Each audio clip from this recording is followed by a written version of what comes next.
Prologue, November 11, 1918. David Kennedy opens not in 1929, but on the day the First World War ended. The choice establishes the book's largest chronological argument. The Great Depression and the Second World War were not isolated American crises. They grew out of an international order already destabilized by the War of 1914 to 1918.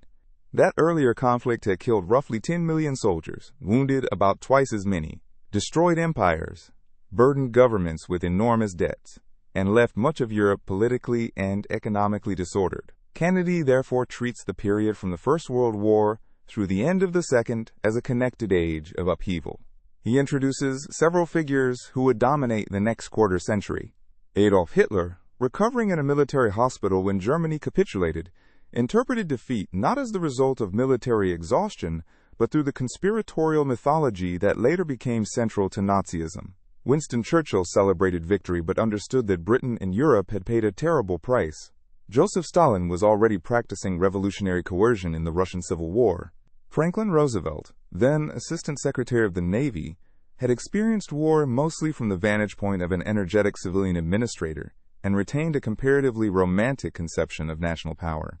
Herbert Hoover, whose wartime relief work had made him internationally famous, emerged from the conflict convinced that economic reconstruction and political stability were inseparable. The post-war settlement did not resolve those tensions. The Versailles system imposed obligations and boundaries that many Europeans considered illegitimate or unworkable. Germany owed reparations to the victorious Allies, while Britain and France owed large wartime debts to the United States. The resulting financial chain depended on a continuing flow of American capital to Europe. At the same time, the United States rejected much of the political responsibility that might have accompanied its new economic power. It did not join the League of Nations and insisted on repayment of Allied debts. Japan also emerged dissatisfied with an international order that appeared to preserve Western privilege while denying equal status to Asian powers. Kennedy uses this setting to frame Herbert Hoover's later observation that the First World War was a fundamental cause of the Great Depression. The point is not that the crash of 1929 was mechanically caused by events in 1918. Rather, the war had created fragile debts, unstable currencies, disrupted trade, bitter national grievances, and political movements that would become more dangerous once prosperity collapsed. The Depression would then help propel Hitler to power, intensify Japanese expansion, weaken democratic governments, and eventually make another world war possible. The prologue thus presents the book's governing problem. Americans in the interwar years hoped to recover the security and abundance associated with peace. Instead, they would pass through economic collapse, political experimentation, global conflict, and social transformation. Their experience would change the relationship between citizens and the federal government, alter the position of the United States in the world, and redefine what Americans meant by freedom from fear.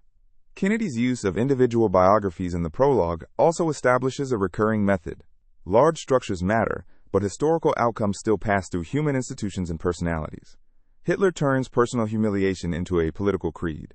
Stalin translates revolutionary insecurity into coercive state power. Churchill learns both the necessity and the terrible cost of resisting continental domination. Roosevelt and Hoover enter the interwar years as confident representatives of an American society that had suffered much less physical destruction than Europe. Their later choices cannot be separated from those different wartime experiences. The financial inheritance of the war was especially perverse. The United States had become the world's major creditor, yet it resisted the political implications of that role. European governments could not simultaneously rebuild, pay reparations, service war debts, and maintain stable currencies without continued growth in credit. American loans temporarily disguised the fragility. The prosperity of the 1920s, therefore, contained an international dependence that became visible only when American lending stopped. Kennedy's prologue asks the listener to remember this architecture when the book later reaches the European banking crises of 1931 and the breakdown of global trade.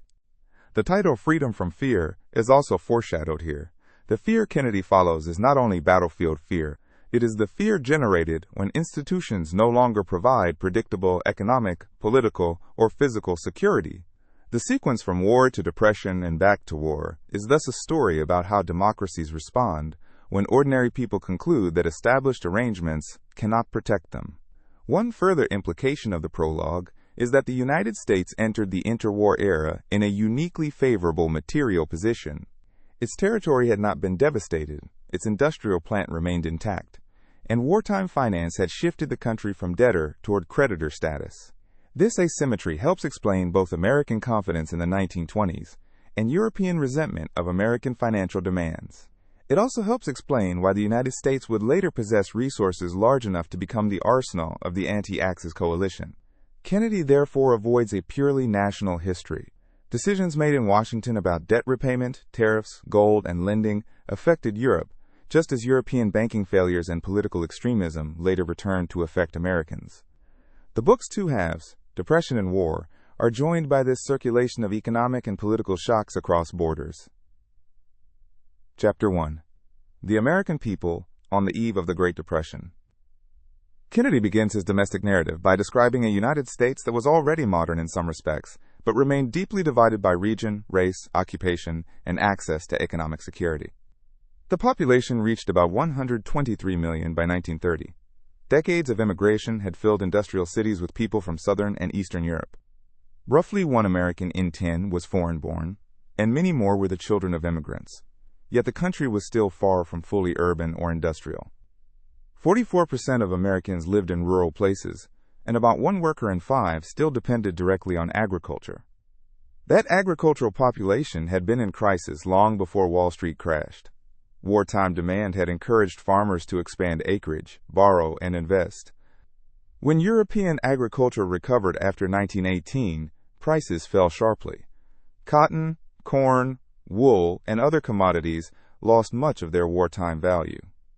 Farmers entered the 1920s with debts contracted at high prices, but incomes determined by lower prices. Foreclosures, tenancy, and rural depopulation followed. The prosperity of the decade was therefore geographically uneven from the beginning. The South remained especially poor. Its economy still depended heavily on low-wage agriculture, and its political system enforced racial subordination. Jim Crow laws segregated public life, while poll taxes, literacy tests, intimidation, and other devices excluded most black citizens from voting. In the former Confederate states, only a tiny fraction of eligible black voters were registered, even decades after Reconstruction. Health and educational outcomes reflected the same inequality. Black infant mortality was far higher than white mortality, and life expectancy substantially lower. These were not marginal defects in an otherwise uniform society. They were structural features of American life. At the same time, mass production was transforming consumption. The automobile was the clearest symbol. Henry Ford's production methods lowered costs and made car ownership possible for households that could never have purchased an automobile in the earlier luxury market.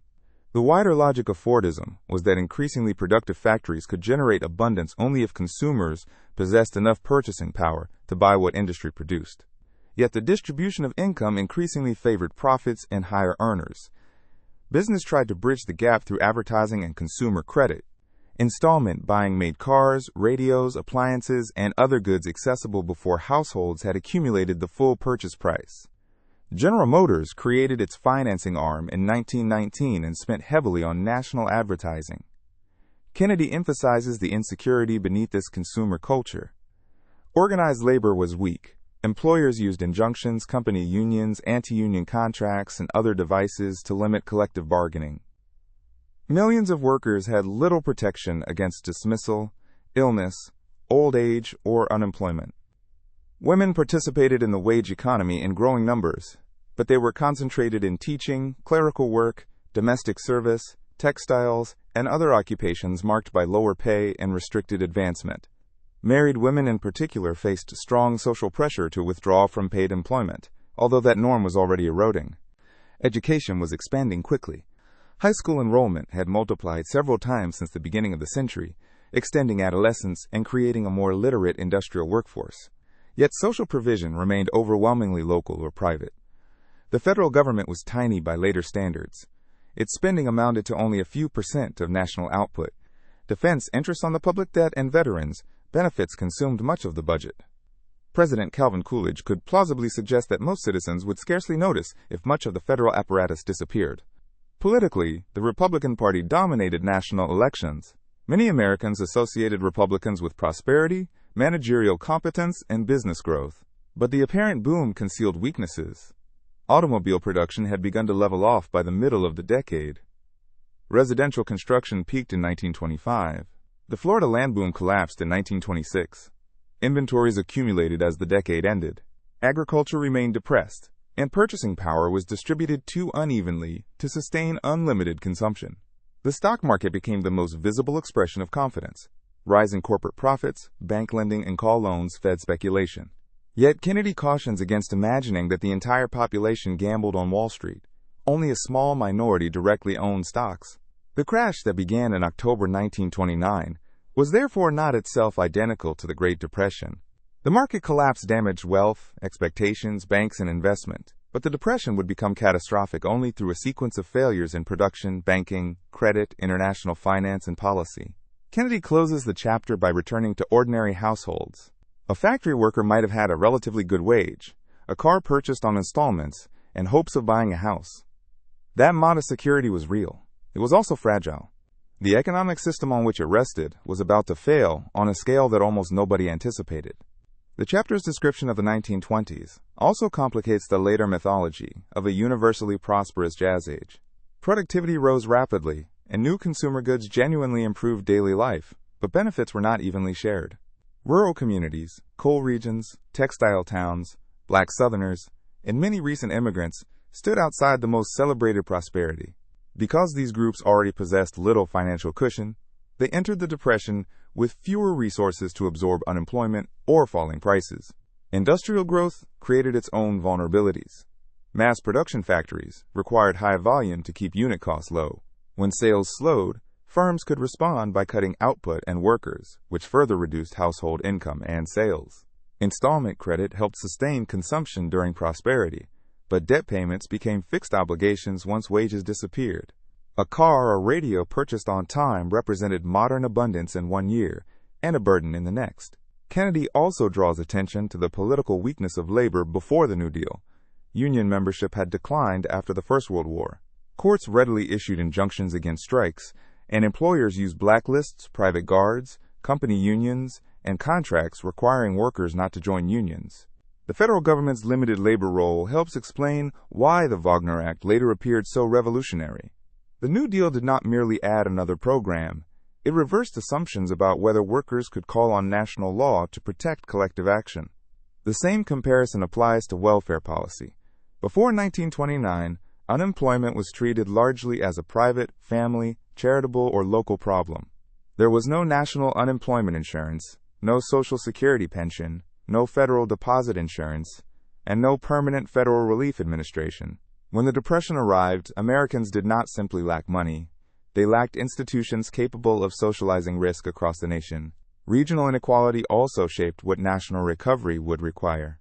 A program designed around northern industrial unemployment could not automatically solve southern tenant poverty or western farm debt. The national economy contained several overlapping crises. This is why the New Deal would eventually accumulate specialized agencies for agriculture, housing, labor, regional development, banking, and relief, rather than one universal recovery instrument. The 1920s also changed expectations.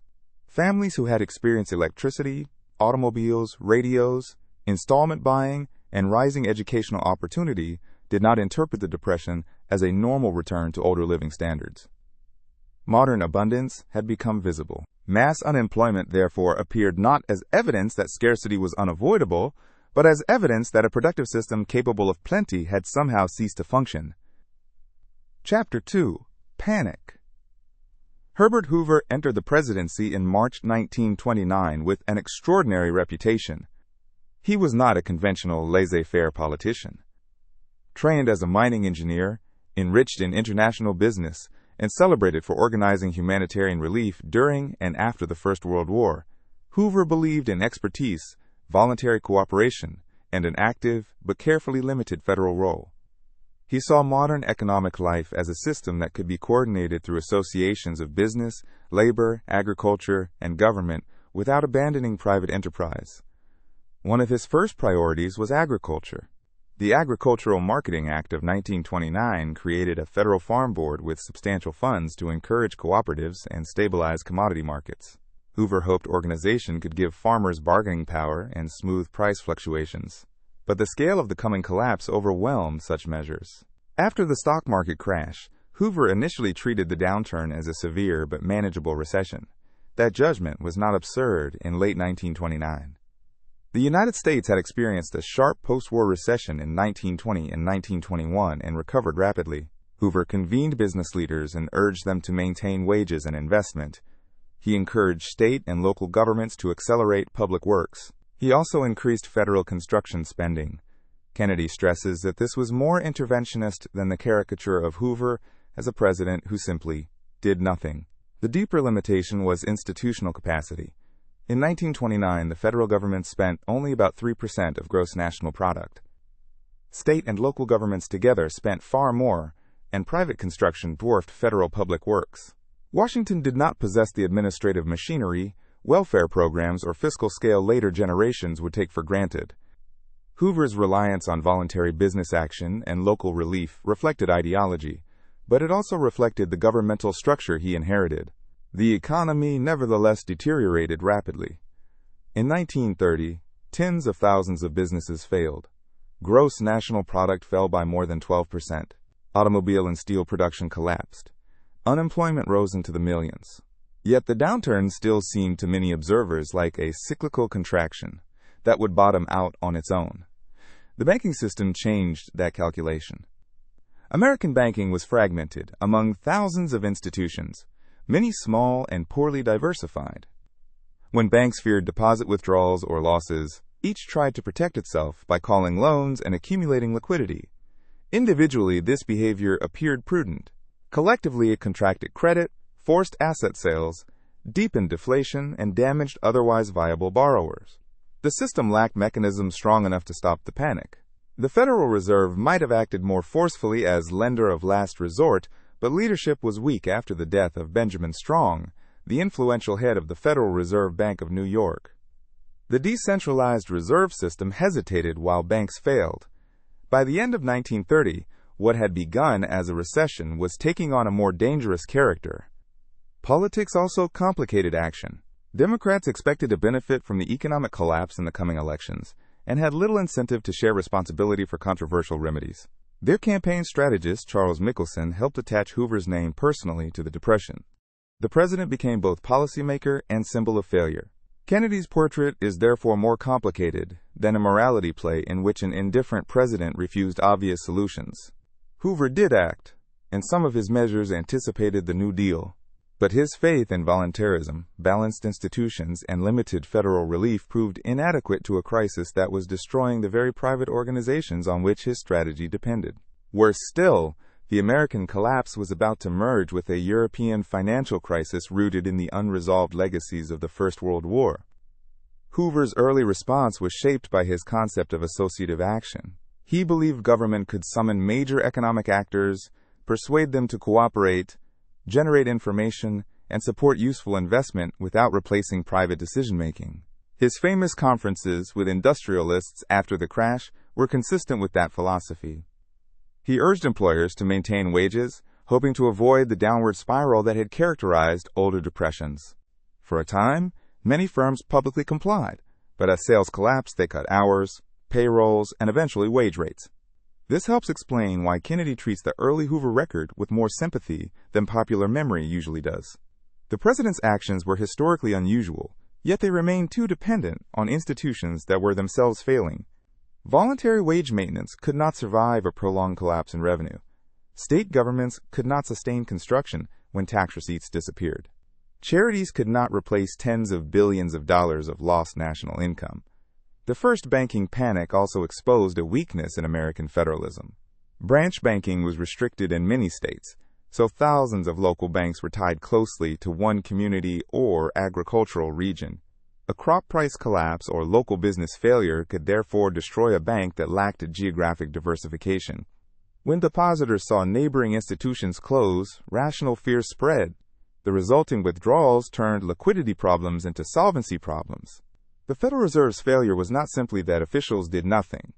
It was that the institution had been designed around assumptions about gold, commercial credit, and regional autonomy that did not translate easily into aggressive crisis management. Some officials feared that easy money would encourage speculation or protect weak banks. Their caution, reasonable in ordinary times, became contractionary during systemic panic. Hoover's public language hurt him because he repeatedly emphasized confidence at moments when conditions worsened. Statements intended to prevent panic sounded increasingly detached from ordinary experience. The label Hooverville for makeshift settlements, and the use of his name for newspapers used as blankets, turned economic suffering into partisan vocabulary. Symbolism overwhelmed the complexity of his actual policies. His reluctance toward direct federal relief also reflected a fear that permanent national assistance would weaken local responsibility and individual initiative. Kennedy does not dismiss that concern, but the scale of unemployment made the inherited distinction between deserving temporary relief and ordinary self-support increasingly meaningless. When millions wanted work and could not find it, individual character could not plausibly explain the outcome. Chapter 3: The Ordeal of Herbert Hoover. The Depression became truly global in 1931. The international financial structure created after the First World War depended on circular payments. Germany paid reparations to Britain and France. Britain and France paid war debts to the United States. American banks and investors lent money to Germany and other European economies. As long as credit flowed, the arrangement could function.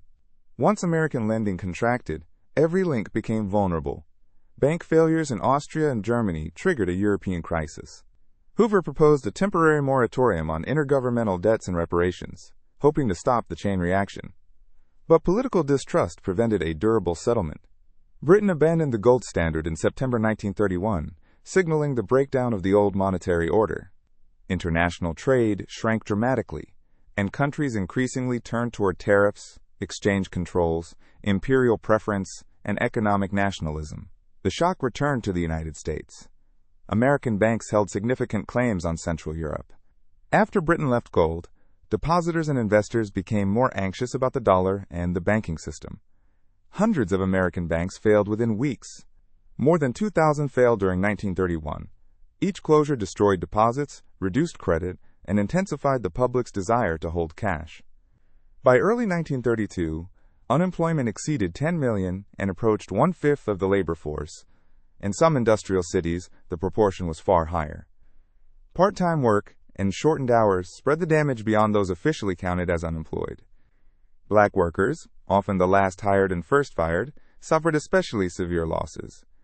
Local relief systems could not carry the burden. Private charities and municipal governments had been designed for ordinary poverty, not mass unemployment. The amount of income lost each day in a city could exceed charitable relief by orders of magnitude. Tax revenues also fell precisely when demands on local governments increased. Cities and states cut spending, dismissed employees, and sometimes approached default, making the contraction worse. Hoover gradually accepted larger federal measures.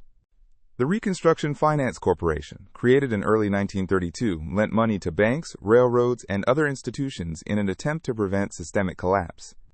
The Glass-Steagall Act of 1932 broadened the assets the Federal Reserve could use to support credit. Later legislation authorized additional federal lending for public works and loans to states for relief. But Hoover simultaneously remained committed to balancing the federal budget.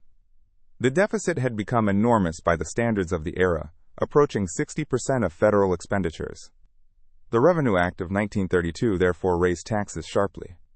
Kennedy notes the irony. At the bottom of the Depression, both parties largely accepted a balanced budget orthodoxy that pulled purchasing power from the economy. The idea that the federal government should deliberately run large deficits to sustain aggregate demand had not yet become politically legitimate. The political symbolism of the crisis became devastating during the Bonus Army episode. Thousands of First World War veterans came to Washington to demand early payment of a bonus scheduled for the future. After Congress refused, many remained in makeshift camps. When authorities moved to clear them, General Douglas MacArthur exceeded the limited eviction operation that Hoover had authorized. Troops drove veterans and their families away and burned the encampment. The images confirm the public impression of a government using force against citizens ruined by economic catastrophe. Meanwhile, Franklin Roosevelt emerged as Hoover's challenger. As governor of New York, Roosevelt had accepted a larger responsibility for public relief and articulated a principle that government existed to provide forms of mutual protection individuals could not secure alone. His program in 1932 remained deliberately vague. Advisors disagreed over planning, competition, currency, agriculture, and budgets. Roosevelt's electoral strength came less from a detailed mandate than from the overwhelming desire to remove Hoover. The election nevertheless created the possibility of a durable political realignment. Roosevelt drew urban ethnic voters, the traditional Democratic South, and much of the West. The old Republican coalition fractured. Hoover left office convinced that his successor was exploiting a disaster rather than offering a coherent cure. Kennedy treats Hoover's tragedy as partly intellectual. He recognized that modern economic life required coordination, but he could not bring himself to accept the scale of federal power and direct relief that the emergency was making necessary. The international dimension made national policy even harder. Under the gold standard, governments promised to convert currency into gold at fixed rates. Defending that promise could require raising interest rates and reducing credit exactly when domestic economies needed expansion. Countries that abandoned gold earlier generally gained more freedom to reflate, but leaving gold was politically associated with financial irresponsibility and national weakness. Hoover remained deeply attached to the credibility of the dollar. The collapse of world trade reinforced deflation. The Smoot-Hawley tariff, enacted in 1930, was not by itself the cause of the Depression, but it symbolized the turn toward protection. Other countries retaliated or formed preferential trade blocs. Global commerce fell from roughly $36 billion in 1929 to about $12 billion by 1932.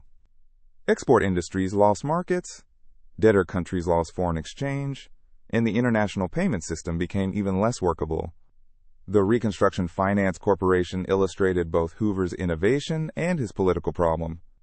Lending to banks and railroads could preserve institutions whose failure would have wider effects, but the program appeared to ordinary, unemployed citizens as aid for corporations rather than people. The economic rationale of preventing systemic collapse did not answer the moral question of why a bank could receive federal credit while a hungry family still depended on a local relief office. The bonus army made that contrast visual. Veterans camping in Washington were not political radicals in the usual sense. Many had served the state in war, and now asked for earlier access to a promised benefit.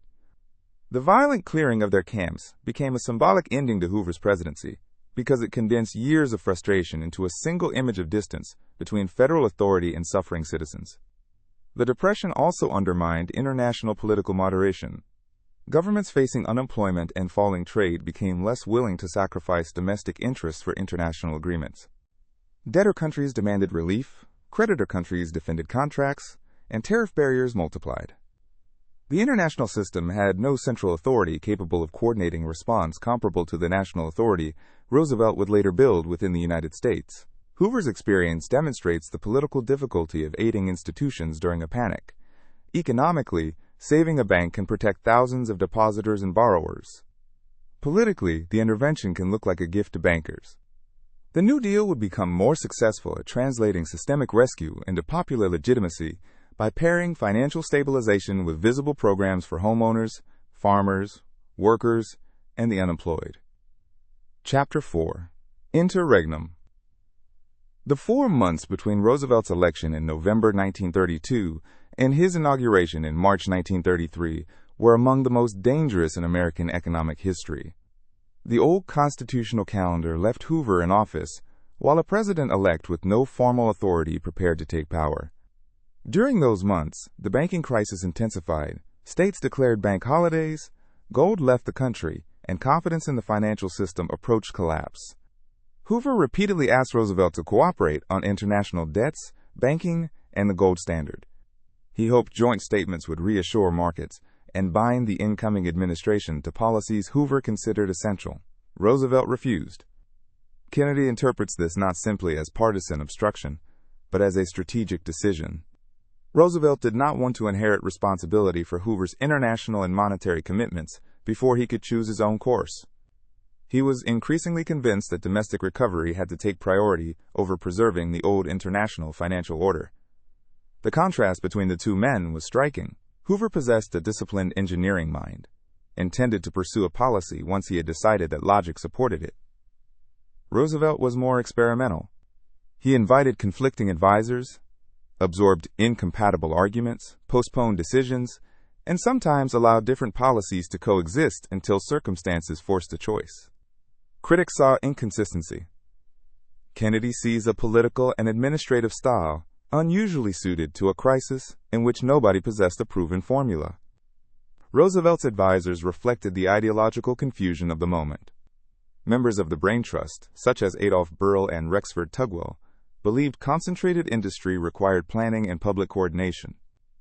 Lawyers influenced by Louis Brandeis and Felix Frankfurter feared concentration itself and wanted competition restored. Conservative Democrats urged fiscal balance. Inflationists wanted to raise prices through currency measures. Agricultural reformers sought ways to reduce farm surpluses. Labor advocates wanted collective bargaining. These goals did not necessarily fit together. Three objectives would come to define the New Deal: recovery from the Depression, reform of the institutions blamed for instability, and political realignment around an enlarged conception of federal responsibility. They were related but not identical. Measures that stabilized banks might not create employment. Policies that protected workers might raise business costs. Programs that strengthened the Democratic coalition might do little for immediate output. One of Kennedy's central themes is that the New Deal cannot be understood as a single economic plan because it never was one. The new Congress elected with Roosevelt contained many members whose political careers had been created by the Depression. They were impatient with inherited doctrines and ready to legislate. That political opening mattered as much as any specific economic theory. As inauguration approached, the banking system neared paralysis. Roosevelt's advisors entered Washington without complete information about federal agencies and with little time to prepare. One of them compared the incoming group to raiders entering hostile territory.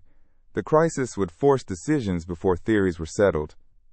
In the first 100 days, Roosevelt would respond with a torrent of legislation whose speed and variety permanently altered expectations about what the national government could do. Roosevelt's refusal to cooperate fully with Hoover during the Interregnum had costs. Banking conditions worsened, and joint action might conceivably have reassured some markets. Yet Kennedy stresses that Hoover's proposed cooperation came with policy commitments. The outgoing president wanted Roosevelt to defend the gold standard, maintain the existing approach to war debts, and support budgetary discipline. Accepting those commitments could have constrained the experiments the new administration soon undertook. The Brain Trust disagreements were not minor technical disputes. They represented competing interpretations of why capitalism had failed. If excessive competition had driven prices and wages down, then industrial codes and planning made sense. If monopoly and concentration were the problem, the answer was antitrust enforcement and smaller enterprises. If collapsing demand was central, government spending and higher purchasing power mattered. If deflation was the core problem, monetary expansion was essential. The New Deal would try pieces of all these explanations without ever resolving them into one doctrine. Roosevelt's political style made such coexistence possible. He often gave overlapping authority to officials with different views, encouraged competition among advisors, and waited before committing himself. This could produce administrative confusion. It also generated policy options and prevented a single mistaken theory from dominating the entire response. Kennedy's Roosevelt is less a systematic economist than a political executive with an exceptional tolerance for experimentation. The constitutional calendar magnified the crisis. The 20th Amendment would soon move presidential inaugurations to January, but in 1932 and 1933, the country still endured a 4-month transition. The experience helped demonstrate why such a long interregnum was dangerous in a modern state whose financial system could change radically in weeks. Roosevelt's ability to keep contradictory advisors also reflected the absence of reliable macroeconomic statistics. Policymakers did not possess the modern national income accounts that later made gross domestic product and aggregate demand familiar concepts. They operated with incomplete employment data, uneven production reports, and competing theories. The New Deal helped create the statistical state that would later make economic management more systematic. The looming banking collapse forced prioritization. Whatever arguments divided inflationists, planners, antitrust lawyers, and fiscal conservatives, none could operate if the payment system failed. The first New Deal action would therefore be financial stabilization, even though Roosevelt's campaign had focused much of its rhetoric on forgotten ordinary citizens rather than banks. Chapter 5. The 100 Days. Franklin Roosevelt took office on March 4, 1933, while the banking system was collapsing. By then, states across the country had restricted withdrawals or closed banks entirely. The immediate problem was not simply that some banks were insolvent. Depositors no longer trusted the system, and even sound institutions could be destroyed by runs. Roosevelt's first task was therefore to restore confidence before any larger program of recovery could work. He declared a nationwide bank holiday and summoned Congress into emergency session. The Emergency Banking Act gave federal authorities power to examine banks, reopen those judged sound, reorganize others, and extend government support where necessary. Congress passed the measure with extraordinary speed. Within days, the administration began reopening institutions. Roosevelt then used a radio address to explain the banking system in plain language and urged citizens to redeposit cash. The response was decisive. Money flowed back into banks, and the acute panic subsided. Raymond Moley later summarized the episode by saying that capitalism had been saved in little more than a week. The episode established Roosevelt's political method. He would act rapidly, explain policy directly to the public, and use the presidency as a source of psychological confidence. His frequent press conferences helped create an unusually intimate relationship with reporters. The famous fireside chats did the same with radio listeners. Kennedy repeatedly stresses that Roosevelt's political skill was not ornamental. In a crisis defined partly by fear, the capacity to convince people that government was functioning had real economic consequences. The legislation that followed was not a consistent program of deficit spending or state planning. Roosevelt supported an Economy Act that cut federal salaries and veterans' payments in an effort to reduce ordinary expenditures. He signed legislation legalizing beer and wine, creating both tax revenue and a symbolic retreat from prohibition. At the same time, his administration experimented with monetary inflation, public works, agricultural controls, industrial regulation, regional development, banking reform, and direct relief. Monetary policy changed dramatically. Roosevelt restricted gold exports and in April took the United States off the domestic gold standard. Congress later invalidated gold clauses in private and public contracts. The administration began buying gold at progressively higher prices, eventually establishing a new official price of $35 an ounce. The objective was to lower the dollar's value and raise domestic prices, especially farm prices. The policy horrified orthodox financiers, but reflected Roosevelt's willingness to subordinate the international gold system to domestic recovery. The administration also created the Public Works Administration under Interior Secretary Harold Ickes. Congress authorized more than $3 billion for large projects. Ickes insisted on careful planning and clean administration, which limited scandal but slowed spending. Roosevelt himself remained wary of creating an enormous, permanent federal construction bureaucracy. The tension between speed and administrative integrity would recur throughout the New Deal. The Tennessee Valley Authority represented a more ambitious vision. The TVA built dams, generated electricity, improved navigation, controlled floods, promoted soil conservation and fertilizer experiments, and tried to raise living standards across a poor region. It embodied the planning side of the New Deal. Government would not merely relieve distress, but reshape an entire regional economy. Public power also provided a benchmark against which private utilities could be judged. Industrial policy came through the National Industrial Recovery Act. The act created the National Recovery Administration and authorized industries to write codes governing wages, hours, prices, and competitive practices. Section 7A recognized workers' right to organize and bargain collectively. The theory behind the NRA was that destructive competition had driven wages and prices downward, reducing purchasing power and prolonging depression. If government, labor, and business could cooperate to stabilize prices and raise wages, recovery might follow. Kennedy emphasizes the assumptions embedded in this idea. Many New Dealers believed the country suffered from excess productive capacity and chronic overproduction. They therefore sought stability and controlled competition rather than aggressive expansion. That diagnosis would later look increasingly questionable. The NRA was also difficult to administer. Hundreds of industries had different structures, and large firms often dominated code writing. Rules designed to prevent cutthroat competition could protect inefficient producers and raise consumer prices. banking reform produced more durable institutions. The Banking Act of 1933 separated commercial and investment banking and created federal deposit insurance. Roosevelt initially resisted deposit insurance, fearing it would reward weak banks, but Congress insisted. The Federal Deposit Insurance Corporation would become one of the New Deal's most successful stabilizers, because ordinary depositors no longer needed to run at the first rumor of trouble. The Agricultural Adjustment Act attacked farm deflation by paying producers to reduce output. Other laws refinanced farm mortgages and supported railroads and homeowners. The sheer volume of measures gave the impression of a unified revolution, but Kennedy warns against that simplification. Some policies sought higher prices through scarcity, others more purchasing power through spending, others fiscal economy, and others structural reform. The most revealing international episode was the London Economic Conference of 1933. European governments hoped to stabilize currencies and rebuild international economic cooperation. Roosevelt initially appeared willing to participate but ultimately rejected efforts to fix exchange rates.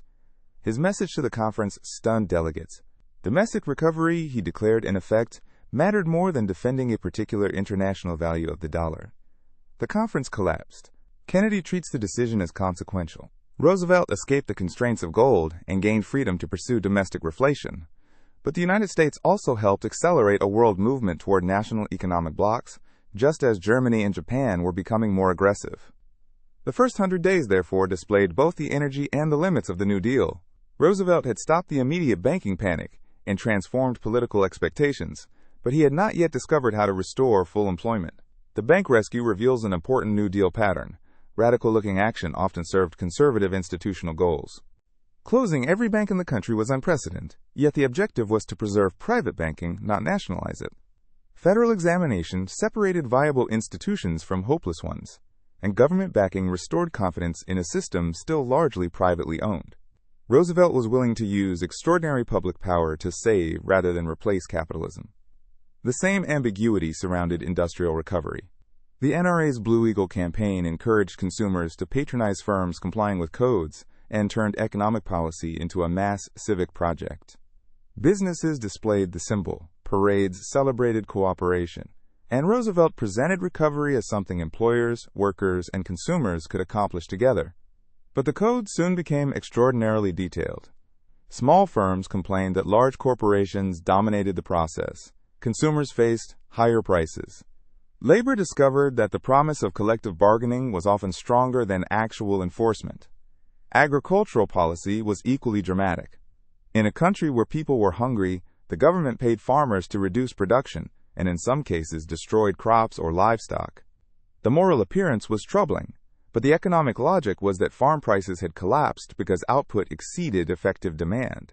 Raising farm income required narrowing the gap between supply and purchasing power. The controversy illustrates how a depression of abundance differed from a traditional famine. The London Conference episode also shows Roosevelt's hierarchy of objectives. International stabilization might have helped global trade, but fixed exchange rates could have prevented the domestic price increases he wanted. His rejection of currency stabilization announced that the United States would no longer sacrifice domestic experimentation to the pre-depression monetary order. That decision contributed to recovery freedom at home while weakening hopes for coordinated international recovery. The 100 Days also established the principle that an emergency could justify temporary delegation of broad powers to the executive branch. Congress enacted major laws with limited debate because the political cost of inaction appeared greater than the risk of experimentation. This speed would later provoke constitutional challenges and conservative fears. But in the spring of 1933, it was one reason the government could respond faster than under Hoover's final divided months. Roosevelt's experimentation with gold had distributional goals, as well as macroeconomic ones. Deflation increased the real burden of debt because loans had to be repaid in dollars worth more than when the debt was contracted. Raising prices could therefore transfer some advantage from creditors toward debtors, especially farmers and homeowners. Monetary policy was inseparable from the politics of who bore the cost of depression. Chapter 6. The Ordeal of the American People. The administrative drama in Washington can obscure what the Depression meant in households and communities. Kennedy therefore turns to the reports of Lorena Hickok, a journalist sent around the country by Relief Administrator Harry Hopkins. Her observations revealed a society enduring not a temporary recession, but years of accumulated deprivation. By 1933, the value of many financial assets had collapsed. More than 5,000 banks had failed since the downturn began, destroying billions of dollars in deposits. Mortgage foreclosures rose year after year. Gross national product was roughly half its 1929 level. Business investment, automobile production, steel output, and construction had all fallen catastrophically. Farm income had been cut by roughly 2/3. In Mississippi, one of the poorest states, per capita income fell from an already meager level to little more than $100 a year. Economic collapse altered family behavior. Couples postponed marriage. Birth rates fell. Divorce also declined because many people could not afford separate households.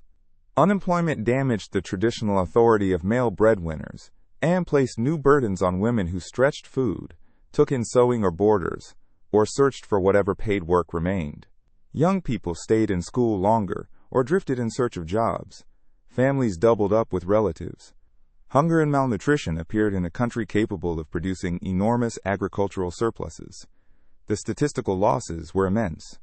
Unemployment never fell below roughly 14% during the 1930s and averaged much higher over the decade. If underemployment is included, a vast share of the labor force was wasted. Kennedy estimates the cumulative lost labor and output in terms so large that the Depression appears almost like a prolonged national strike imposed by economic failure.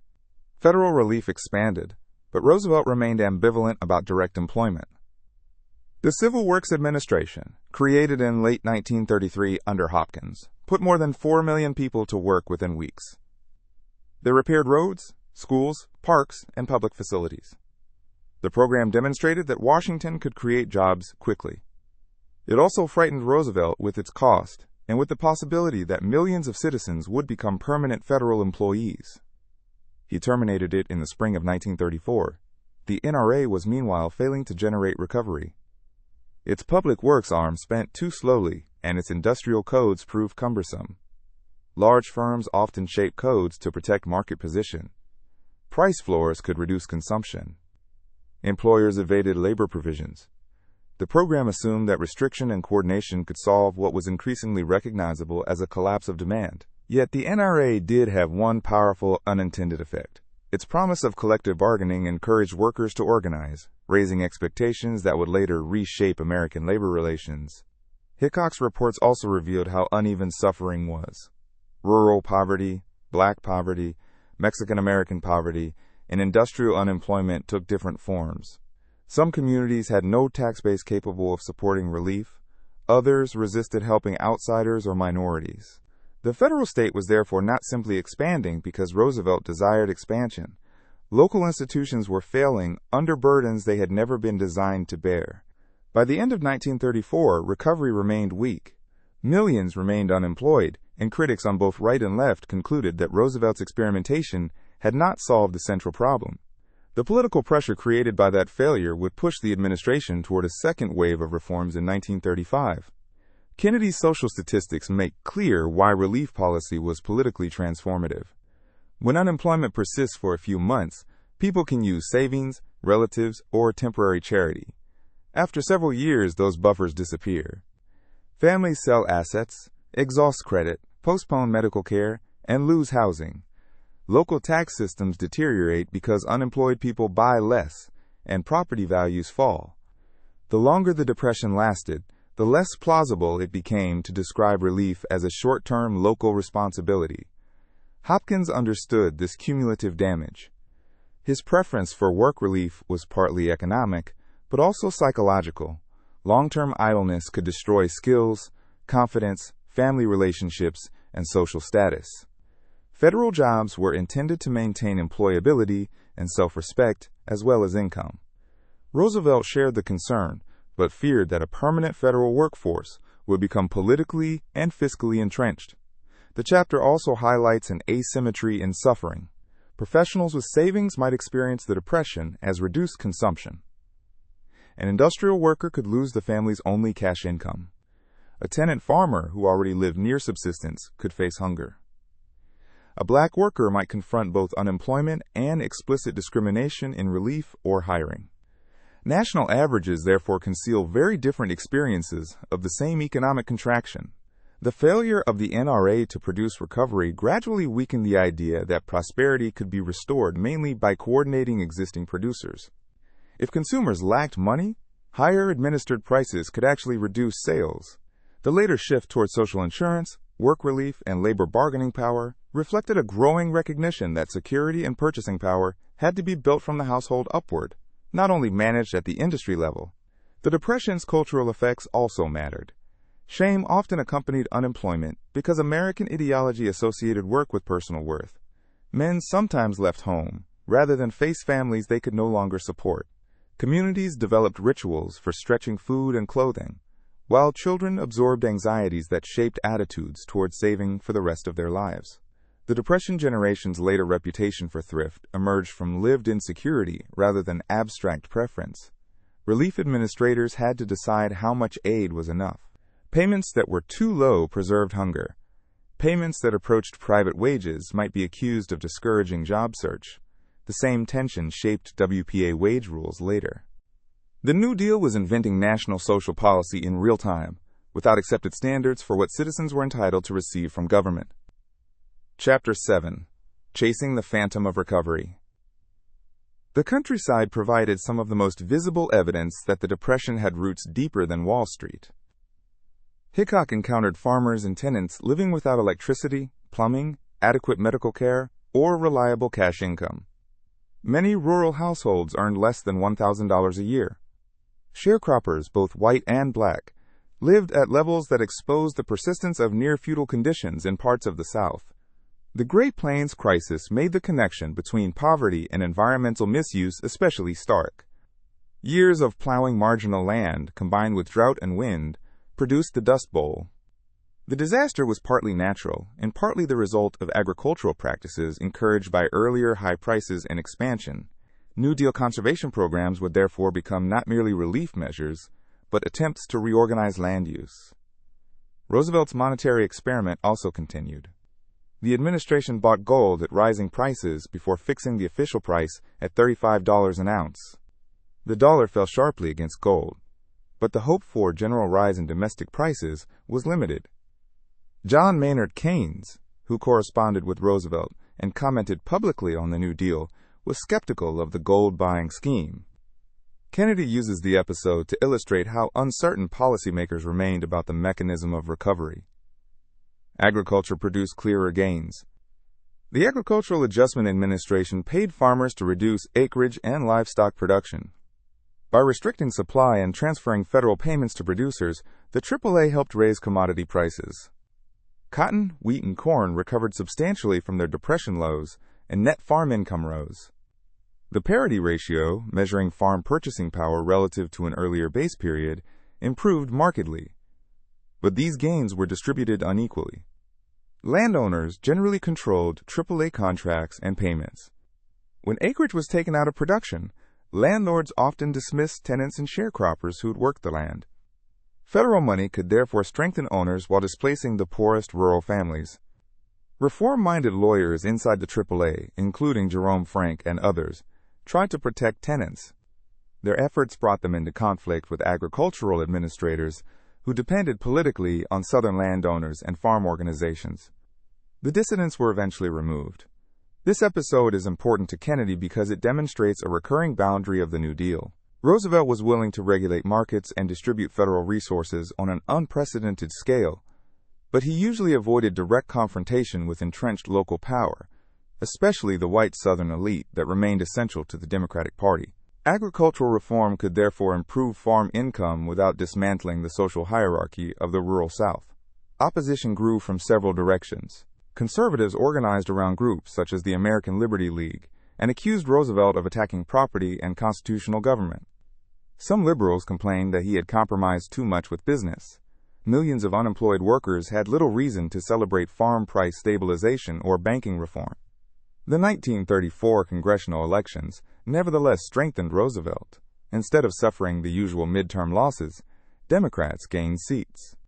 The results suggested that voters wanted more New Deal rather than less. It also revealed a changing political coalition. Urban immigrants became more securely Democratic, while black voters in northern cities began moving away from their traditional allegiance to the Republican Party.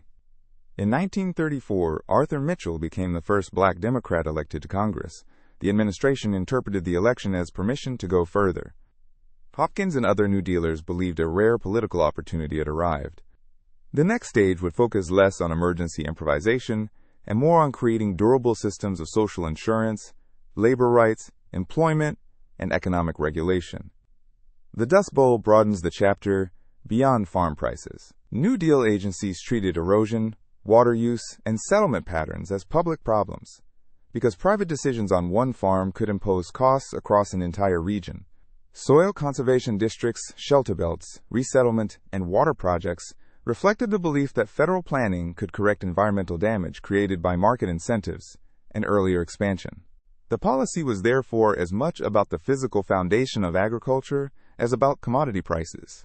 The AAA also demonstrates how the Democratic coalition constrained reform. Southern Committee chairmen and landowning elites held enormous power in Congress. Roosevelt needed them for banking, relief, labor, and social insurance legislation.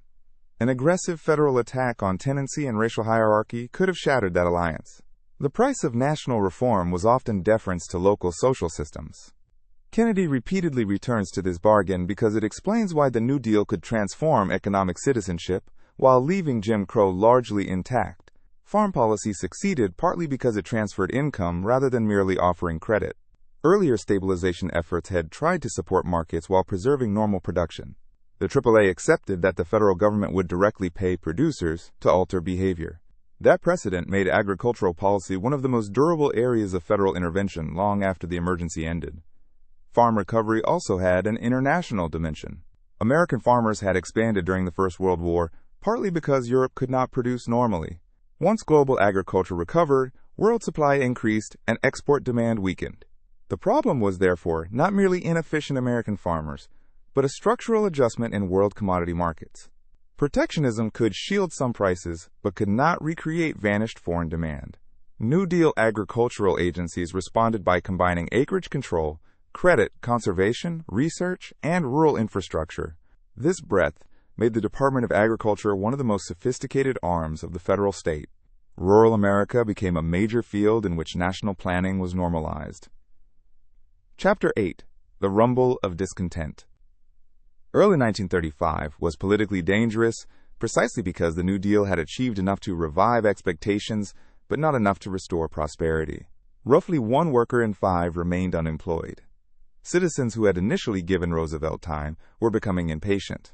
A remarkable collection of protest movements now challenged him from outside the established party system. Some were regional progressives rooted in the older Reform tradition. The La Follette family in Wisconsin organized a new progressive party. Minnesota's farmer labor movement offered another model. Socialists and communists gained visibility even though they remained minorities. The Depression created space for arguments that capitalism had failed and that more radical planning was necessary. The most spectacular challengers were populist personalities.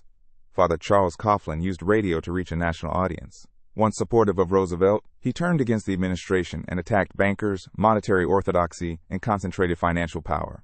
Dr. Francis Townsend proposed generous federal pensions for the elderly, financed in ways economists regarded as unrealistic but politically attractive to older citizens facing destitution. Huey Long posed the largest direct threat. The Louisiana senator built a personal machine around the Share Our Wealth movement. He argued that no society could tolerate extreme concentrations of fortune while millions lacked basic security. His slogan that every man should be a king translated redistribution into simple populist language. Long talked of limiting fortunes and guaranteeing households a minimum share of national wealth.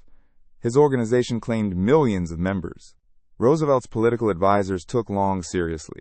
Internal polling suggested that a Long candidacy in 1936 could attract millions of votes, many of them from Democrats, potentially throwing the election to the Republicans. Long was assassinated in 1935 before that scenario could be tested, but the broader lesson remained. Roosevelt could not assume that suffering citizens would wait indefinitely for orthodox recovery. Kennedy resists reducing the Second New Deal to a cynical effort to steal Long's program. Roosevelt's response was political, but it also reflected a developing philosophy. He increasingly described liberty as more than protection from government. Economic dependence could also make people unfree. Modern industrial society required collective institutions capable of giving citizens security against risks no individual could manage alone. Roosevelt invoked Abraham Lincoln's principle that government should do for people what they could not do as well for themselves individually. This conception helped connect American liberalism to social insurance and labor rights without embracing socialism. The state would not abolish private property or markets. It would create rules and guarantees intended to make a market society compatible with democratic citizenship.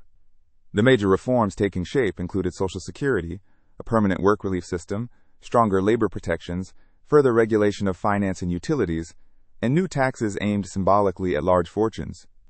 Their shared objective was security. Roosevelt did not yet possess a convincing strategy for rapid economic growth. Instead, the Second New Deal sought to reduce the fears associated with unemployment, old age, industrial power, and economic catastrophe. This distinction is central to Kennedy's interpretation. The New Deal's most enduring contribution would not be a technical formula that ended the Depression. It would be a political settlement that made the federal government responsible for protecting citizens against some of the most destructive consequences of modern capitalism. The protest movements also reveal how radio changed democratic politics. Coughlin could speak directly to millions without a traditional party organization, creating a national constituency around personality and grievance. Long-used speeches, clubs, patronage, and simplified redistributive formulas to build a movement whose strength was difficult for conventional politicians to measure. The Depression thus produced new forms of mass politics, at the same time that Roosevelt himself was mastering radio through the fireside chats. Townsend's old age plan was fiscally implausible, but its popularity identified a real political vacuum. Elderly Americans had few reliable sources of income once savings vanished and adult children became unemployed. The movement helped demonstrate that old age insecurity could generate organized national pressure. Social Security would answer the underlying problem through a very different financing structure. Roosevelt's emerging concept of freedom mattered because it allowed reform to be described in American rather than European ideological language. He did not argue that the state should own most industry. He argued that concentrated private power, unemployment, and destitution could deprive citizens of meaningful liberty. This formulation helped make an enlarged welfare and regulatory state compatible with a political culture suspicious of socialism. The appeal of Long, Coughlin, and Townsend also warned elites that democratic stability could not be taken for granted.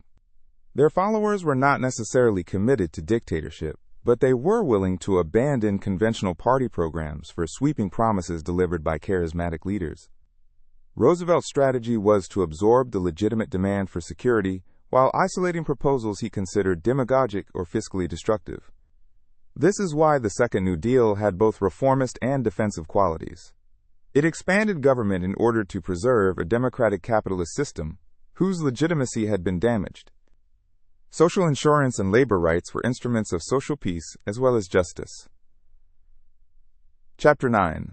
A Season for Reform. The year 1935 marked the New Deal's most important transition from emergency experimentation to durable institutional reform. Roosevelt had been elected to rescue a collapsing economy, but by this point the administration was increasingly trying to redesign the relationship between citizens, employers, markets, and the federal government. The reforms of this period became the core of 20th century American liberalism. Unemployment remained the most immediate problem. The administration secured an enormous emergency relief appropriation and created the Works Progress Administration. Harry Hopkins became the central figure in work relief. Unlike the Civil Works Administration, which Roosevelt had abruptly ended, the WPA was designed to last as long as mass unemployment did.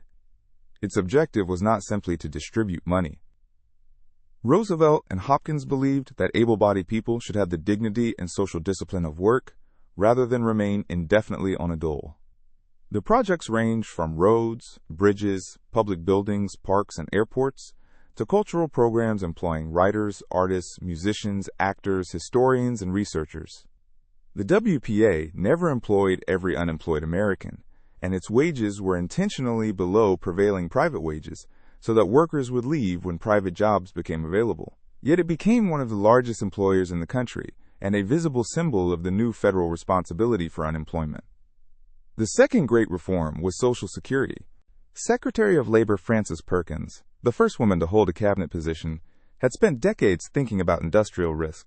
The 1911 Triangle Shirtwaist Fire in New York had helped shape her conviction that private employment could not by itself provide adequate protection against injury, unemployment, or old age. The Depression made the case overwhelming. Elderly people who had worked all their lives could lose savings in bank failures or see family support disappear with unemployment. The Social Security Act of 1935 established a federal state unemployment insurance system and a national old age pension program financed through payroll taxes on workers and employers. It also provided federal support for dependent children, indigent elderly people, public health, and other categories of need. The system was deliberately conservative in design. Benefits were tied to work records, and the old age program accumulated contributions before paying full benefits. Roosevelt insisted on payroll financing, partly because he believed contributors would regard benefits as earned rights rather than charity, and would therefore defend the program politically. The act excluded many agricultural and domestic workers, categories in which black workers and women were heavily represented. Those exclusions reflected administrative difficulties, but also the political power of Southern Democrats. Kennedy therefore treats Social Security as both a historic expansion of social citizenship and an example of the compromises built into the New Deal coalition. Other measures strengthened federal regulation. The Public Utility Holding Company Act attacked complex corporate structures in the electric power industry. Banking and securities rules became more elaborate. Roosevelt also supported taxes on large incomes and estates, later called the wealth tax, though their immediate revenue effect was modest. They had greater political importance as a declaration that the federal government could challenge concentrations of economic power. The administration's rhetoric hardened as the 1936 election approached. Roosevelt denounced economic royalists and described political freedom as hollow when citizens lacked the material independence necessary to exercise it. The line that a necessitous person is not truly free summarized his effort to merge economic security with the language of traditional American liberty. Business opposition intensified. Many corporate leaders viewed the New Deal as unpredictable, hostile, and increasingly class-based. The administration's undistributed profits tax and other measures deepened that mistrust. Kennedy argues that Roosevelt was not merely pursuing economic policy, he was also constructing a political coalition. By making himself the defender of workers, farmers, immigrants, the unemployed, and citizens dependent on new federal programs, he gave diverse groups a common political identity. The 1936 election demonstrated the success of that strategy. Roosevelt defeated Republican Alf Landon in one of the largest electoral landslides in American history, carrying every state except Maine and Vermont. Democrats won overwhelming congressional majorities.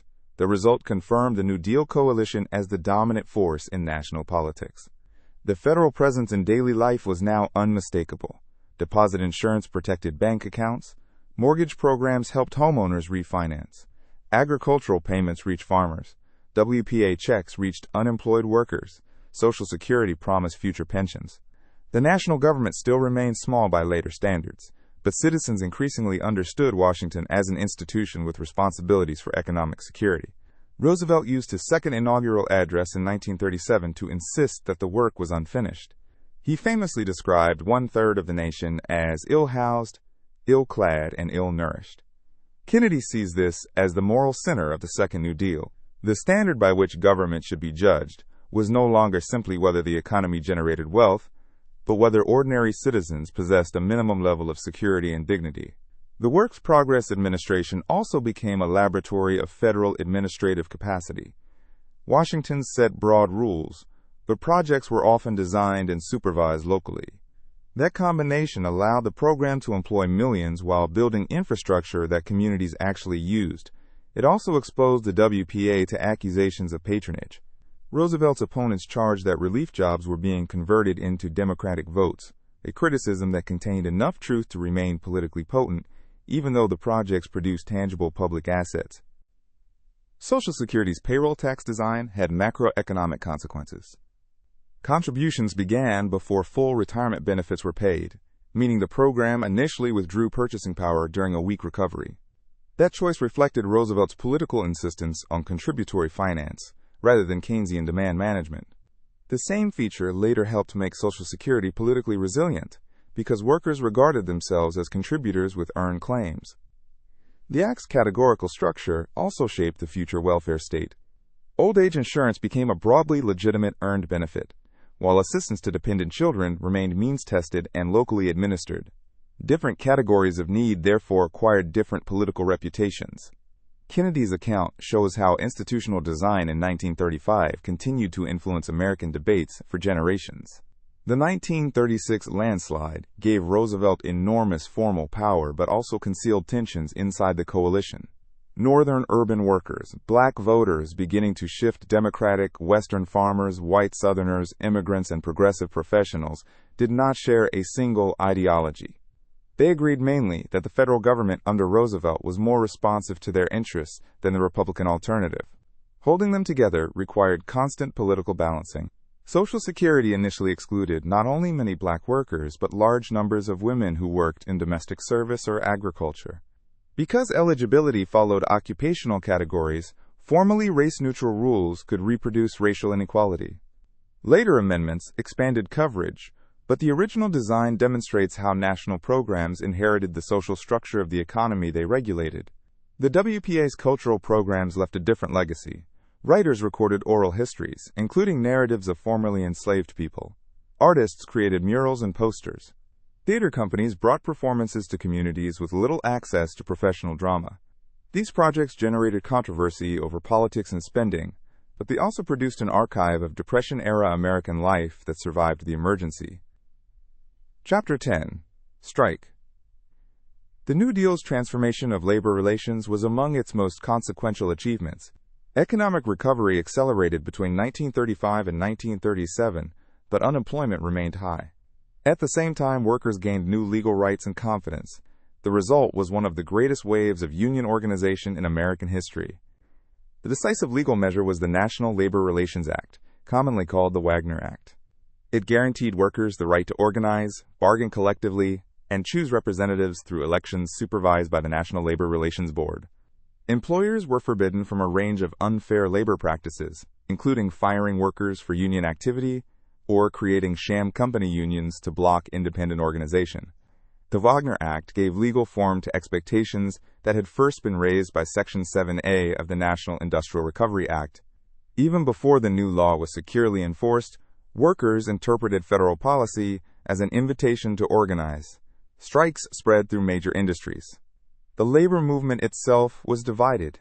The American Federation of Labor traditionally organized skilled workers by craft. John L. Lewis of the United Mine Workers believed mass production industries such as automobiles, steel, rubber, and electrical manufacturing required industrial unions that represented all workers in a plant regardless of craft. His conflict with AFL leaders produced the Committee for Industrial Organization, later the Congress of Industrial Organizations, or CIO. The CIO's organizers entered factories populated by immigrants and their children from many ethnic backgrounds. Industrial unionism had to overcome language, religion, nationality, and racial divisions if it was to succeed. Leaders such as Sidney Hillman, David Dubinsky, Philip Murray, and Lewis tried to create a class identity broad enough to unite workers who had previously been separated into ethnic neighborhoods and occupational categories. The most dramatic tactic was the sit-down strike, in which workers occupied factories rather than merely picketing outside. The 1936 and 1937 General Motors strike centered on plants in Flint, Michigan. By remaining inside, strikers prevented the company from bringing in replacement workers and protected expensive machinery from being moved. Supporters outside supplied food and maintained political pressure. The occupation created a tense legal and physical confrontation, but Michigan authorities did not forcibly remove the workers. General Motors eventually recognized the United Automobile Workers as bargaining representative for its members in key plants. The victory transformed the union. Membership rose at extraordinary speed. Soon afterward, United States Steel accepted the Steel Workers Organizing Committee without a comparable battle, recognizing that resistance might produce an even more disruptive conflict. Organized labor expanded into a major institution of industrial society. The CIO counted millions of members. Unions won wage increases, seniority systems, grievance procedures, and a more regular voice in workplace decisions. They also became a central component of the Democratic Party. Lewis and other labor leaders contributed heavily to Roosevelt's 1936 campaign, and labor organizations mobilized voters on behalf of the New Deal. The wave of militancy also generated backlash. Sit-down strikes spread beyond the situations union leaders could control. Some became spontaneous or politically embarrassing. The Supreme Court eventually held the tactic unlawful. Employers and conservative politicians portrayed the CIO as radical or communist influenced. Violence accompanied organizing drives in some industries, particularly where companies refused recognition. The benefits of unionization were also uneven. Agricultural workers and domestic servants were excluded from the Wagner Act. Many service sector employees remained unorganized. Women often occupied jobs difficult for the new industrial unions to reach. Southern employers used racial divisions and anti-union traditions to resist organization. The labor movement's power was therefore strongest among male workers in northern mass production industries. Kennedy emphasizes that organized workers did not generally seek socialist revolution. The new unions demanded inclusion within industrial capitalism, higher wages, bargaining power, job security, and political recognition. The paradox of the 1930s was that class consciousness grew dramatically, while revolutionary parties remained marginal. The New Deal and the CIO helped channel discontent into institutions that strengthened rather than destroyed democratic capitalism. Industrial unionism changed not only wages but the social organization of mass production communities. A factory employing thousands could contain Poles, Italians, Hungarians, Southern whites, black migrants, Catholics, Jews, and Protestants. Craft unionism often divided them by occupation.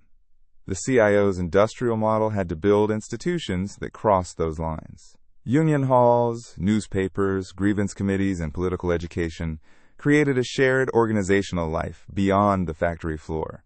The Flint sit-down strike became powerful, partly because it attacked the central vulnerability of a continuous production corporation. General Motors depended on coordinated flows of parts among plants. Occupying strategically important facilities could interrupt a much larger system. Workers thus used the logic of mass production against management. The tactic was risky, legally questionable, and difficult to control. But its success gave labor a dramatic demonstration of collective power. Employers learned as well. After recognition, many large corporations discovered that stable unions could help regularize labor relations, enforce contracts, and reduce spontaneous shop floor conflict. Collective bargaining did not eliminate class conflict. It institutionalized it. This was one reason the labor system created in the late 1930s could coexist with high wartime production and post-war capitalism. Yet the geography of union power mattered. The CIO's effort to organize the South, later called Operation Dixie, would meet formidable resistance from anti-union employers, conservative politics, racial divisions, and weaker federal support. The labor settlement that emerged from the New Deal was national in law, but much more uneven in practice. The labor upsurge changed electoral organization. Unions registered members, printed newspapers, organized precincts, transported voters, and linked workplace grievances to national politics. The Democratic Party gained a durable institutional partner capable of mobilizing millions between elections. In return, union leaders expected protection of the Wagner framework and appointments sympathetic to collective bargaining. This alliance also helped distinguish American labor politics from Europe. Rather than creating a separate mass labor or socialist party, industrial unions became embedded in the existing democratic coalition. The two-party system absorbed class conflict instead of being replaced by it. Chapter 11. The Ordeal of Franklin Roosevelt. Roosevelt entered his second term with overwhelming electoral authority, but 1937 and 1938 would expose the limits of presidential power and the weaknesses of New Deal economics. The first crisis came from the Supreme Court. In the preceding years, the court had invalidated major measures, including the National Industrial Recovery Act and the original Agricultural Adjustment Act.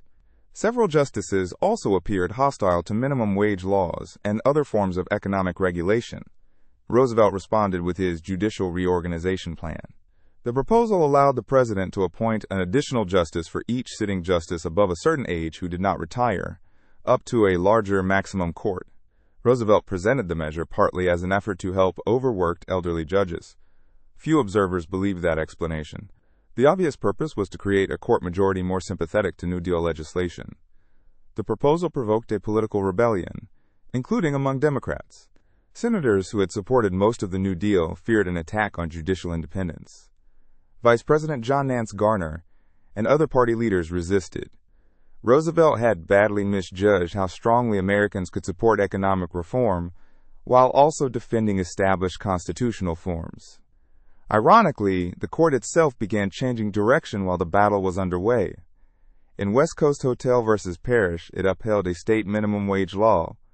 It later sustained the Wagner Act and major elements of Social Security.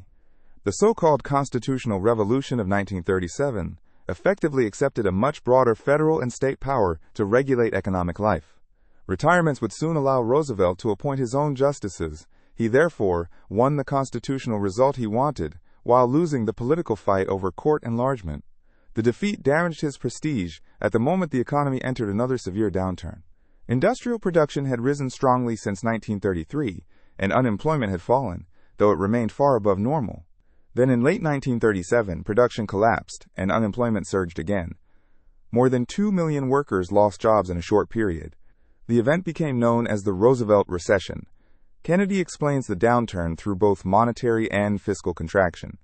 The Federal Reserve had raised reserve requirements because officials feared that banks possessed excessive reserves that could someday produce inflation. The Treasury sterilized gold inflows. At the same time, federal spending fell, while new Social Security payroll taxes began collecting money before the pension system returned much of it to consumers. The extraordinary veterans, bonus payments, and other temporary expenditures had also ended. The combined effect withdrew demand from the economy. The episode gave influence to economists and officials who were moving toward Keynesian reasoning. Mariner Eccles at the Federal Reserve, Lachlan Curry, Isidore Lubin, and others argued that federal deficits had supported recovery and that premature fiscal restraint had helped cause the relapse. Roosevelt remained intellectually divided. He disliked permanent deficits and initially suspected that business leaders were deliberately refusing to invest in order to defeat him politically. The administration investigated the idea of a capital strike and attacked concentrated corporate power, but evidence for an organized conspiracy was weak. By 1938, Roosevelt accepted renewed spending as necessary. WPA appropriations increased, and public works accelerated. The economy began recovering again. The political consequences were severe. Conservative Southern Democrats and Republicans increasingly cooperated in Congress. The 1938 elections cost Roosevelt's party many seats and effectively ended the period of major domestic reform. Roosevelt even attempted to defeat some conservative Democrats in party primaries and largely failed, demonstrating the limits of his control over the coalition he had built. The New Deal state had also become more administrative. Regulatory agencies staffed by lawyers, economists, and technical experts exercised powers that earlier generations would have considered extraordinary. Kennedy describes the confidence of these officials as a kind of Mandaриnism, a belief that trained public administrators could make complex modern capitalism more rational and stable. That approach produced important institutions, but also fed conservative fears of bureaucracy. The most important fact was that the New Deal still had not ended mass unemployment. As Europe moved toward war, more than 10 million Americans remained unemployed. Roosevelt increasingly linked the domestic weakness of democracy to the international rise of dictatorships. Governments that failed to provide security, he argued, created conditions in which desperate citizens might abandon democratic institutions. By 1938, the New Deal's legislative revolution was largely complete. It had transformed banks, labor relations, agriculture, social insurance, housing finance, and federal administration. But the central economic problem that had brought Roosevelt to office remained unresolved. Full recovery would come from a source almost nobody had originally desired: the enormous demands of World War. The court fight had a deeper constitutional consequence beyond Roosevelt's political defeat. After 1937, the Supreme Court largely abandoned the aggressive use of substantive economic due process that had allowed judges to strike down wage, hour, and regulatory laws. Congress acquired much broader practical authority under the Commerce Power, and states gained more room to regulate employment. The constitutional system did not change through amendment, but the boundaries of permissible economic government shifted decisively. The Roosevelt recession was also a powerful natural experiment in fiscal policy. Federal expenditures had risen during recovery, then several sources of demand contracted almost simultaneously. Social Security taxes arrived, public work slowed, and temporary payments ended. When output and employment plunged, the experience strengthened the argument that aggregate demand mattered. The administration never adopted a fully articulated Keynesian program before the war, but officials became less willing to treat a balanced budget as the overriding objective during Depression. The 1938 political setback created the conservative coalition that would dominate much domestic legislation for years. Southern Democrats often supported New Deal economic programs that benefited their regions but opposed labor power, racial reform, and further federal intrusion into local authority. Republicans shared resistance to additional expansion of the state. Together they could block much of Roosevelt's remaining agenda, even while the institutions already created survived. The recession of 1937 also altered Roosevelt personally. His earlier confidence that experimentation could generate steady improvement gave way to greater frustration with business and conservative opposition. Public rhetoric became sharper, yet his inability to purge conservative Democrats in 1938 demonstrated that presidential popularity did not erase local party structures or congressional independence. The timing mattered internationally. Had the economy continued the strong recovery of 1936 and early 1937, Roosevelt might have entered the foreign policy crisis with more political capital. Instead, renewed unemployment coincided with Hitler's expansion, leaving the administration to confront external danger while domestic confidence remained incomplete. Chapter 12. What the New Deal Did. Kennedy pauses at this point to assess the New Deal as a whole. His judgment is deliberately mixed. If the program is measured by the simplest economic standard, ending the Great Depression, it failed. Unemployment remained painfully high at the end of the 1930s, and private investment never fully recovered to the levels required for full employment. Yet if the New Deal is measured by institutional reform and political legitimacy, its achievements were profound. Banking reform is one of the clearest cases. Federal deposit insurance almost eliminated the kind of retail bank runs that had destroyed thousands of institutions between 1929 and 1933. The separation of commercial and investment banking and stronger federal supervision reduced some forms of financial risk. After the reforms took effect, bank failures became rare rather than routine. Housing policy also had long-term effects. The Homeowners Loan Corporation refinanced distressed mortgages and helped stop the wave of foreclosures. The Federal Housing Administration standardized mortgage practices, insured loans, encouraged longer maturities and lower down payments, and established building standards. The creation of a secondary mortgage market through what became Fannie Mae increased liquidity. These institutions helped create the financial architecture of post-war mass homeownership and suburbanization. The New Deal also built a regulatory state. Agencies oversaw securities markets, labor relations, communications, aviation, trucking, utilities, and other sectors. Some regulations promoted transparency and fair dealing. Others restricted competition in the name of stability. Kennedy notes that New Dealers were often more concerned with preventing destructive competition than with maximizing growth. That emphasis reflected an important intellectual error. Many influential reformers believed the American economy had matured. Population growth was slowing, the frontier was gone, and major industries appeared saturated. They feared that private investment opportunities would therefore remain permanently insufficient. The policy challenge seemed to be distributing and stabilizing existing abundance rather than generating entirely new forms of growth. Later technological change and post-war expansion would show how badly that assumption underestimated the economy's capacity to develop. Yet the New Deal's focus on security was not a trivial substitute for growth. Social security, unemployment insurance, labor rights, mortgage protection, farm support, relief employment, and deposit insurance created a web of protections that made catastrophic economic risk less individual. Citizens acquired a direct stake in federal institutions. Most importantly, the United States passed through an economic disaster without abandoning constitutional democracy. In the same decade, Germany embraced Nazism, Italy fascism, the Soviet Union intensified dictatorship, and authoritarian movements grew elsewhere. The United States experienced demagoguery and political anger, but neither communist nor fascist parties came close to taking power. Elections continued, courts operated. Opposition newspapers attacked Roosevelt. Congress resisted him. Power changed through ordinary constitutional procedures. Kennedy, therefore, gives the New Deal a political achievement that cannot be captured by output statistics. It preserved social peace and strengthened the legitimacy of democratic government, while capitalism was under extraordinary pressure. By 1940, an outside observer could still describe American institutions as intact and society as fundamentally affectionate toward them, despite years of unemployment. This is why the New Deal remained central to American political memory. It did not discover the mechanism that restored full employment. The war would do that through expenditures vastly larger than Roosevelt had contemplated in the 1930s. But the New Deal created the institutions and political expectations within which wartime mobilization and post-war prosperity would unfold.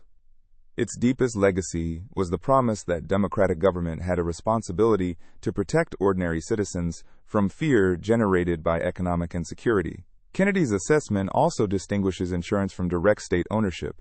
The New Deal often changed incentives and guarantees while leaving private firms in place. Deposit insurance protected customers of private banks. FHA insurance supported private mortgages. Social Security supplemented rather than abolished private savings. Labor law regulated bargaining between private employers and unions. This hybrid structure helps explain why the American welfare state developed differently from many European systems. The housing programs reveal the double edge of federal institution building. Standardized mortgages and insurance expanded home ownership, but underwriting practices and local implementation often reinforced racial segregation. Neighborhood risk ratings and discrimination limited black access to the same suburban wealth-building opportunities available to many white families. Although Kennedy's main emphasis is on the institutional achievement, the distribution of benefits remained unequal. The New Deal also professionalized public economic expertise. Economists, lawyers, statisticians, engineers, social workers, and administrators gained permanent roles in Washington. Future governments would inherit not only statutes but a bureaucracy capable of measuring unemployment, regulating markets, financing infrastructure, and designing national programs. That administrative capacity would be essential when wartime mobilization demanded intervention on a scale far beyond the New Deal itself. Finally, Kennedy asked the reader to compare the United States not with an imaginary perfect recovery, but with the political alternatives visible in the 1930s. The country endured a depression severe enough to discredit governments elsewhere, yet elections remained competitive and violence remained limited. The federal government expanded dramatically without creating a one-party state. That institutional continuity is a central reason Kennedy judges the New Deal more favorably than unemployment statistics alone would suggest. The New Deal's environmental and infrastructural legacy should also be counted. Dams, rural electrification, roads, parks, schools, bridges, and conservation projects changed regions long after relief workers left the payroll. Rural electrification, in particular, altered farm households and opened markets for appliances that later contributed to post-war consumption. Kennedy's final balance is therefore institutional rather than narrowly macroeconomic. The New Deal did not solve every problem it addressed, and some programs entrenched discrimination or protected inefficient interests, but it changed the default assumption about crisis. After the 1930s, national leaders could no longer plausibly argue that mass unemployment, bank collapse, or old age poverty lay wholly outside federal responsibility. Chapter 13. The Gathering Storm. The domestic New Deal reached its political limits just as the international crisis became impossible to ignore. Kennedy's transition from depression to war is not a sudden change of subject. He argues that economic collapse and international instability had been interacting throughout the 1930s. The Great Depression weakened democratic governments, intensified nationalism, encouraged economic blocs, and provided opportunities for expansionist regimes in Germany, Italy, and Japan. The trauma of the First World War shaped the democracy's response. Britain and France had suffered enormous losses and entered the 1930s deeply reluctant to risk another general war. Their policies of accommodation toward Adolf Hitler reflected military weakness and political calculation, but also a society-wide determination not to repeat the slaughter of 1914 to 1918 if compromise remained possible. Hitler exploited that reluctance. After taking power in 1933, the Nazi regime destroyed German democracy, persecuted political opponents, and institutionalized anti-Semitism. The Nuremberg Laws stripped Jews of basic citizenship. Germany rearmed in violation of the Versailles Settlement, remilitarized the Rhineland, annexed Austria, and pressed territorial claims against Czechoslovakia. Each success increased German strength and weakened confidence in the European order. The United States appeared far removed from these crises. American isolationism was not simply indifference to the world. It drew on a long tradition of avoiding European political entanglements and on bitter post-war disillusionment. Many Americans concluded that entry into the First World War had been a mistake. Revisionist histories blamed arms manufacturers, bankers, and Allied propaganda for drawing the country into a conflict that had produced little lasting peace. The Senate investigation led by Gerald Nye reinforced suspicion of the so-called merchants of death. Congress translated that sentiment into the Neutrality Acts. These laws attempted to prevent the mechanisms thought to have pulled the United States into the previous war. Americans would be restricted from lending to belligerents or selling them arms. The apparent logic was mechanical. Remove loans, munitions trade, and passenger travel on belligerent ships, and the country would not be dragged into war. Roosevelt's instincts were more internationalist than the public mood. He had long been interested in naval affairs and understood the strategic connection between Europe, the Atlantic, and American security. But he moved cautiously because he recognized the strength of isolationism. Even a proposed constitutional amendment requiring a national referendum before a declaration of war attracted alarming support in Congress in 1938 before narrowly failing. The administration pursued limited forms of international engagement. Secretary of State Cordell Hull promoted reciprocal trade agreements as an alternative to the tariff nationalism of the early Depression. Roosevelt recognized the Soviet Union in 1933. In Latin America, the Good Neighbor policy reduced direct military intervention, withdrew forces, and renounced some earlier claims of American supervisory authority.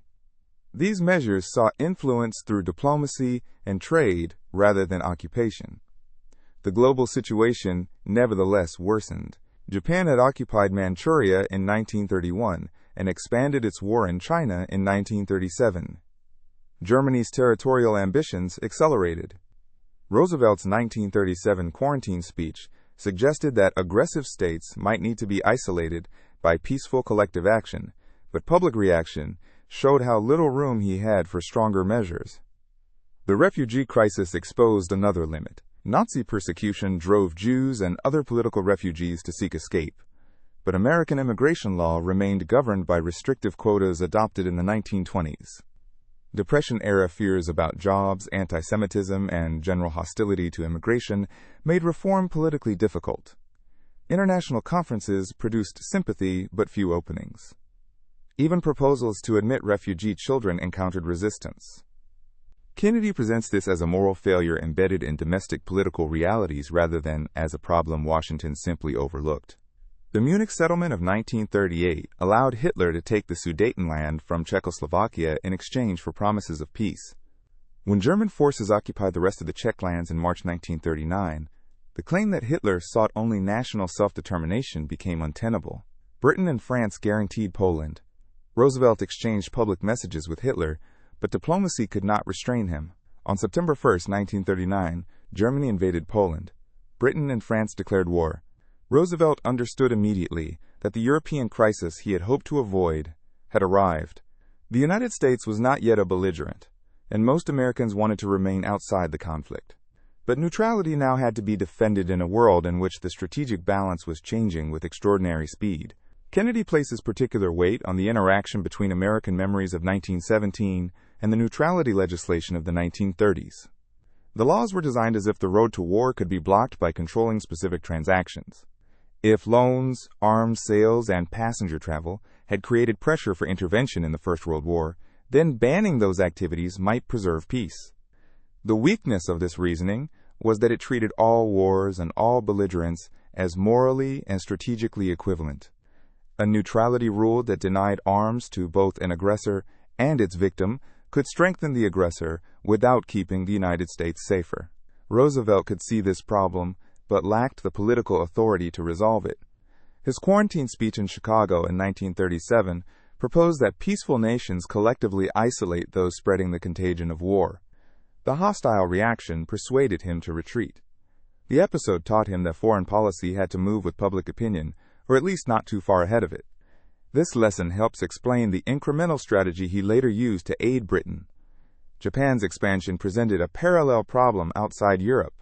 American leaders condemned the invasion of China and refused to recognize territorial changes achieved by force, yet they continued substantial trade with Japan. Oil, scrap metal, machinery, and other materials from the United States supported the same Japanese economy that sustained the war in Asia. Cutting that trade might restrain Japan, but it might also provoke further expansion. The dilemma would become acute in 1940 and 1941. The refugee question showed the human cost of domestic restriction. Roosevelt personally expressed sympathy for victims of Nazism, but immigration policy was constrained by statutes, consular practices, congressional hostility, and public opinion. The failure to create substantial new openings for Jewish refugees cannot be separated from the broader anti-immigration settlement of the 1920s. Economic insecurity made citizens especially resistant to arguments that newcomers should be admitted when Americans themselves were unemployed. The annexation of Austria, the destruction of Czechoslovakia, and the escalating persecution of Jews steadily undermined hopes that Hitler could be satisfied through limited concessions. Yet the strategic lesson reached European and American publics slowly, because the memory of the previous war made almost any compromise look preferable to another continental slaughter. Kennedy's account therefore treats appeasement and isolation not as inexplicable cowardice, but as policies rooted in real historical experience that became disastrously mismatched to Hitler's ambitions. The neutrality controversy also exposed a basic problem of democratic timing. Hitler and Japan could make strategic decisions through authoritarian systems that suppress public opposition. Roosevelt had to persuade voters, Congress, newspapers, and interest groups before American policy could move. That process was slower, but Kennedy does not treat it as a simple weakness. Democratic legitimacy would later make mobilization more durable once the public accepted the necessity of war. The president's task was to prepare without convincing Americans that he intended to circumvent their wishes. Economic policy and diplomacy remained linked. Hull's reciprocal trade program was based on the belief that tariff barriers had contributed to international antagonism during the Depression. Lowering trade barriers was therefore not merely commercial policy. It was part of an argument that an open economic system encouraged peaceful relations. This idea would become vastly more important in the institutions the United States built after 1945. The good neighbor policy served a related strategic purpose. By reducing direct intervention in Latin America, Washington improved relations at a moment when Germany and Italy hoped to cultivate influence in the hemisphere. The retreat from older forms of imperial supervision helped make inter-American cooperation easier when the war reached the Atlantic. Roosevelt's internationalism thus advanced most effectively, where it could be presented as mutual respect rather than commitment to European military conflict. The American military establishment also watched Europe with growing alarm before the public did. War planning had long considered hypothetical enemies, but by the late 1930s, Germany's aircraft, submarines, and industrial mobilization made those scenarios concrete. Roosevelt's interest in aircraft production was therefore partly an attempt to use America's comparative advantage before the country had decided whether it would fight. Industrial preparedness could support allies, deter enemies, and buy time for military expansion. The chapter's central tension is that strategic danger can grow faster than democratic consensus. Roosevelt had to choose between acting too slowly and allowing the balance of power to deteriorate, or acting too quickly and losing public trust. Much of his foreign policy from 1937 through 1941 can be understood as an effort to narrow that gap, one step at a time,